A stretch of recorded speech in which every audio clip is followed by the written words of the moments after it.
In 1862, Catherine Wilson was a trusted private nurse, but she used that trust to kill for profit. Wilson's patients kept dying, and every time they did, their wills had been rewritten in her favor. By the time she was caught, 7 people were dead. In one of her failed attempts to kill, she gave a drink to Sarah Carnell. Sarah took one mouthful, spat it out, and screamed that it burned. The spat-out liquid ate a hole through the bedclothes. It was sulfuric acid. Later it was estimated there was enough to kill up to 50 people. Wilson then fled to London. She was caught and tried for attempted murder. She blamed it all on a pharmacist's mistake, and the jury acquitted her. But as she stepped from the dock, police seized her again. They had been digging up her former deceased patients. She was retried for murder, found guilty, and sentenced to hang. 20,000 people gathered at Newgate Prison to watch her punishment. Catherine Wilson was the last woman to be publicly hanged in London. In Victorian England, Amelia Dyer preyed on desperate unmarried mothers, advertising a safe, loving home for their infants for a one-time fee of £10. Little did the mothers know that they were sending their babies to their death. From the 1870s to 1896, Dyer starved, drugged or strangled an estimated 200 to 400 babies.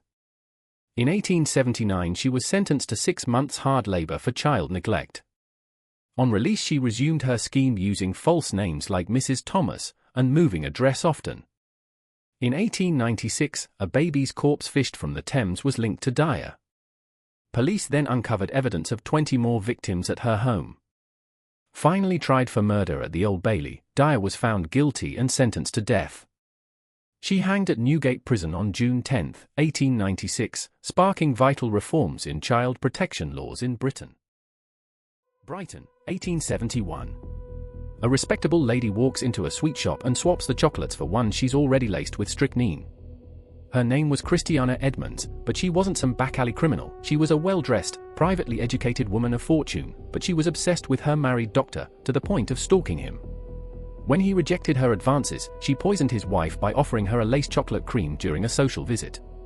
Then, to cover it up, she laced more chocolates and put them on the shelf at the local shop, ready for anyone to buy. She was eventually arrested. At trial she was described as vain and not showing any remorse whatsoever. The jury found her guilty, and the judge sentenced her to death. But then the twist. She was declared insane and packed off to Broadmoor. She was the first woman in England to escape the gallows that way. She died in Broadmoor in 1907 and was apparently quite unbothered by it all.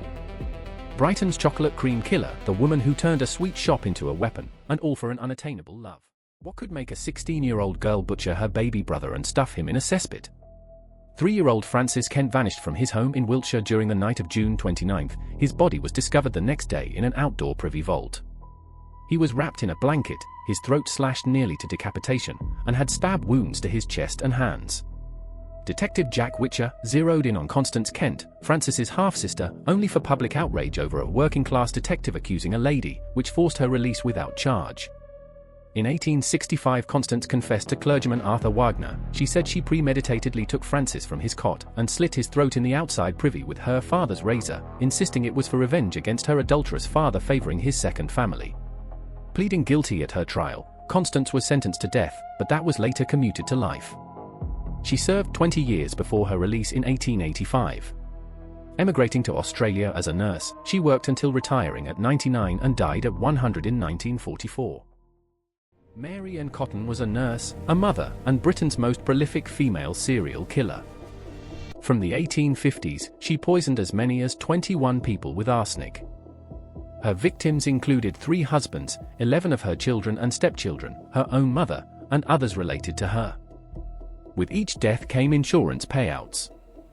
She moved from town to town, remarrying, and poisoning her new family for profit.